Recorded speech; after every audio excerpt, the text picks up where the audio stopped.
அப்போ அந்த பாவ சோதனை, கண்களின் இச்சை, மாம்ச இச்சை, பாவ சோதனை இதெல்லாம் உங்களுக்கு வராதா? அது வரும். அந்த சோதனைலாம் வருது, அனுதினமும் வருது. ஆனால் இப்போ நான் அதை ஜெயிக்கிறேன், அதை மேற்கொள்ளுகிறேன்.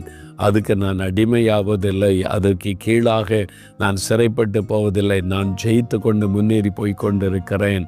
ஆண்டவருடைய ஆவியானவர் எனக்கு ஜெயம் தருகிறார், பாவ சோதனைகளை மேற்கொள்ள எனக்கு வல்லமை தருகிறார் என்று. இதுதான் கிறிஸ்தவ வாழ்க்கை. அப்போ நீங்கள் வசிக்கிற இடத்துல, வேலை செய்கிற இடத்துல, படிக்கிற இடத்துல எத்தனையோ பாவ கண்ணிகளை சாத்தான் வைக்கிறான். பாவ சோதனை வருகிறது. கண்கள் மூலமாய் உண்டாகிற பாவ சோதனை, உன்னுடைய சிந்தனையில் உண்டாகிற சோதனை, செவிகளால் உண்டாகிற சோதனை, உன்னுடைய மாம்ச உணர்வுகளால் உண்டாகிற சோதனை, எல்லா பாவ சோதனையும் மேற்கொள்ளக்கூடிய வல்லமையை இயேசு உங்களுக்கு தருவார். பரிசுத்த ஆவியானவர் மூலமாய் அதை தருவார்.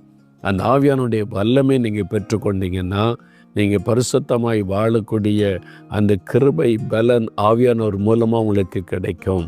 அதுதான் அன்றொரு வாக்குத்தத்தம். அப்போ நீங்கள் பரிசுத்தமாக வாழ முடியும், வெற்றியுள்ள வாழ்க்கை வாழ முடியும்.